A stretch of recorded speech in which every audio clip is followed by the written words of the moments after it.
Hi అండి, ఎలా ఉన్నారు అందరూ? ముందుగా వినాయక చవితి శుభాకాంక్షలు. ఈ రోజు మా గణపయ్య పూజ కోసం ఏర్పాటు చేసుకుంటున్నాను. ఎప్పుడు పూజ మందిరంలో చేసేదాన్ని, కానీ ఈ రోజు మాత్రం సపరేట్ గా పెట్టి చేయాలనిపించింది. అందుకే హాల్లో ఈ రకంగా అయితే నేను ఏర్పాటు చేసుకుంటున్నాను. యాక్చువల్లీ ముందు రోజే విగ్రహాన్ని తెప్పించుకొని ఎర్లీ మార్నింగ్ పూజ స్టార్ట్ చేయాలనుకున్నాను. ఎప్పుడు నేను వర్షం అయితే వదలట్లేదండి. వరలక్ష్మి వ్రతానికి కూడా ఇలాగే ఉంది. ఈ రోజు కూడా సేమ్ సిచ్యువేషన్. సో నేను మధ్యాహ్నానికి విగ్రహాన్ని తెప్పించుకొని ఇప్పుడు సాయంత్రం అయితే పూజ స్టార్ట్ చేశాను అనమాట. నేను ఇప్పుడైతే దేవుణ్ణి మొత్తం ఇలా అరేంజ్ చేసుకున్నాను. ఇప్పుడైతే పూజ స్టార్ట్ చేస్తున్నాను. ఈ వర్షం వల్ల అన్ని లేట్ అయిపోయినాయండి. సరే, అప్పటికప్పుడు ప్రసాదాలను అయితే రెడీ చేశాను.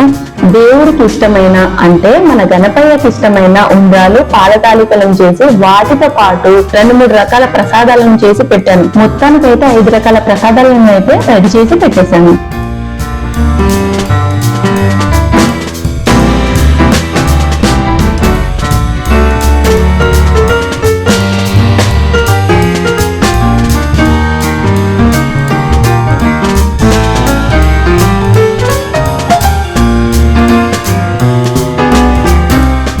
ఎవ్రీ ఇయర్ అయితే నేను ఫోన్ లో పూజ విధానం పెట్టుకొని అదే విధంగా నేను పూజ చేసేదాన్ని. ఈసారి కూడా అలాగే చేస్తున్నాను అనమాట. గణపయ్యని మాత్రం లాస్ట్ ఇయర్ నేను కొంచెం పెద్దగా తీసుకొచ్చాను. ఈసారి అయితే చిన్నగా ఉంది, కానీ భలే క్యూట్ గా ఉంది కదండి. విగ్రహం ఏ సైజ్ లో ఉంది, ఏ ఆకారంలో ఉంది అనేది మ్యాటర్ కాదండి. గణపయ్య ఎన్ని ఆకారాల్లో ఉన్నా, ఏ సైజ్ లో ఉన్నా చూడడానికి మన 2 కళ్ళు సరిపో అంత అందగాడండి మన గణపయ్య.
పూజ పూర్తయిన తర్వాత వినాయకుడిని కథ కంపల్సరిగా చదవాలండి. అలా చదివి ఆ తర్వాత అక్షింతలను తీసుకొని మన తల మీద వేసుకోవాలి. అలా అక్షింతలను వేసుకోవడం వల్ల చంద్రుడిని చూసిన నీలాకలింగం నుంచి తప్పించుకోవచ్చంట.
నా పూజ అయితే ఫినిష్ చేసుకున్నానండి.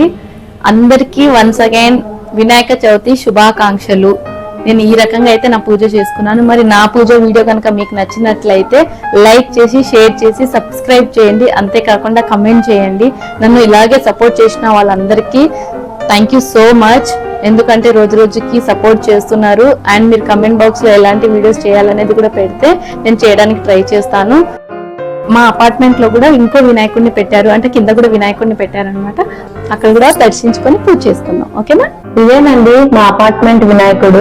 యాక్చువల్లీ మట్టి వినాయకుడిని పెట్టడానికి ఇంట్రెస్ట్ చూపిస్తా ఉంటారన్నమాట. ఇక్కడ ఉన్న వాళ్ళందరూ మా అపార్ట్మెంట్ వాళ్ళు. ఈ ఫెస్టివల్ ని చాలా ఘనంగా చేస్తారు. చిన్న పెద్ద అనే తేడా లేకుండా అందరూ పార్టిసిపేట్ చేస్తారు. ఇక్కడ చిన్నపిల్లలతో వినాయకుడి బొమ్మను కూడా వేయించారు. ఇలా బాగా వేసిన వాళ్ళకి గిఫ్ట్లు కూడా ఇచ్చారు. పూజ అయితే మొత్తం ఫినిష్ అయిన తర్వాత ఇక్కడ అన్నదానం అయితే ఉంటుంది. అంటే ఒక్కొక్కరు ఒక్కొక్క రోజు అన్నదానాన్ని స్పాన్సర్ చేస్తారనమాట.